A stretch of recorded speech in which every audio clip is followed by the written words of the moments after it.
Assalamualaikum warahmatullahi wabarakatuh. Kembali lagi bersama kami Ahmad Al-Fakih Channel. Sebelum kita mulai video ini, subscribe, like, komen video ini untuk menjadi penyemangat kami dalam membuat video. Tidak usah panjang lebar, langsung saja menyaksikan video ini. Selamat menonton. Beliau lahir dari keluarga ulama dan pemuka agama masyarakat Lambirah, Aceh Besar. Ayahnya adalah Teungku Cik Muhammad Lambirah, merupakan seorang ulama dan pendiri Dayah Lambirah. Dari Teungku Cik Muhammad Lambirah menurunkan dua orang ulama besar Aceh pada masanya, yaitu Teungku Syekh Haji Abbas yang dikenal dengan Teungku Cik Lambirah, pelanjut estafet kepemimpinan Dayah Lambirah, dan Teungku Syekh Haji Jakfar yang dikenal dengan Teungku Cik Lam Jabat, pendiri Dayah Jauraula.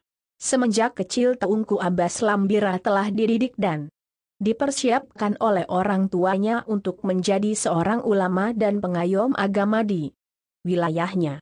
Pendidikan awal Teungku Abbas Lambirah ialah langsung kepada ayahnya yang juga sebagai ulama terkemuka di Lambirah, Kecamatan Sukamakmur, Aceh Besar. Dengan segenap kesungguhan beliau belajar kepada ayahnya, sehingga mengantarkan Teungku Abbas Lambirah menjadi seorang remaja yang alim dan saleh. Bekal keilmuan tersebut kemudian beliau perdalam dari para ulama lainnya, bahkan sampai ke Makkah hingga mengantarkan seorang Teungku Abbas Lambirah menjadi ulama yang mendalam ilmunya. Setelah dibekali dengan dasar-dasar keilmuan Islam yang memadai dari orang tuanya, Teungku Abbas Lambirah melanjutkan pendalaman keilmuannya kepada seorang ulama di wilayah Sulimulem kepada ulama dan pejuang Aceh, pimpinan Dayah Teungku Cik Tanoh Abek, yaitu Teungku Cik Abdul Wahab Tanoh Abek, yang dikenal mumpuni dalam kajian keilmuan Islam secara mendalam. Teungku Cik Abdul Wahab merupakan seorang ulama besar yang juga lama belajar di Makkah. Melihat kepada tahun lahirnya 1810, kemungkinan besar beliau ketika di Makkah segenerasi dengan Syekh Nawawi Al-Bantani dan berguru kepada Syekh Sayyid Ahmad Zaini Dahlan yang merupakan pemuka ulama Makkah dan mufti Syafi'i pada zamannya. Disebutkan pula bahwa Teungku Cik Abdul Wahab Tanoh Abek bersambung sanad langsung kepada gurunya Syekh Sayyid Zaini Dahlan, Syekh Utsman bin Hasan Ad-Dimyati.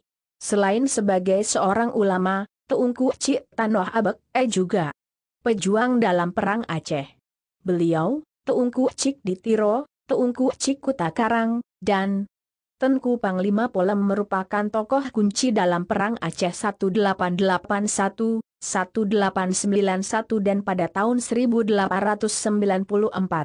Teungku Cik Abdul Wahab Tanoh Abek wafat. Kepada Teungku Cik inilah Teungku Abbas Lambirah memperdalam berbagai kajian keilmuan, melanjutkan pendalaman ilmunya yang pernah beliau pelajari dari ayahnya Teungku Cik Muhammad Lambirah. Melihat kepada tahun lahir pada saat wafatnya Teungku Cik Abdul Wahab Tanoh Abek, usia Teungku Abbas Lambirah sekitar 24 tahun, karena beliau dilahirkan pada tahun 1870, lebih tua 2 tahun dari adiknya yang juga ulama Teungku Jakfar Lam Jabat yang lahir tahun 1872. Selain belajar kepada Teungku Cik Tanoh Abek, Teungku Abbas Lambirah disebut juga pernah belajar kepada beberapa ulama besar lainnya seperti kepada Teungku Syekh Abdus Salam Lam Gugob yang dikenal dengan Teungku Cik di Lam Gugob, seorang ulama pejuang dalam Perang Aceh.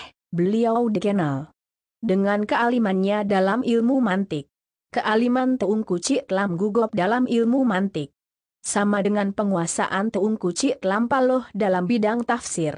Sehingga ada semacam adagium yang berkembang di masyarakat, bila ingin belajar mantik, bergurulah kepada Teungku Cik Lam Gugob, dan bila ingin menjadi ahli tafsir, maka bergurulah kepada Teungku Cik Lam Paloh.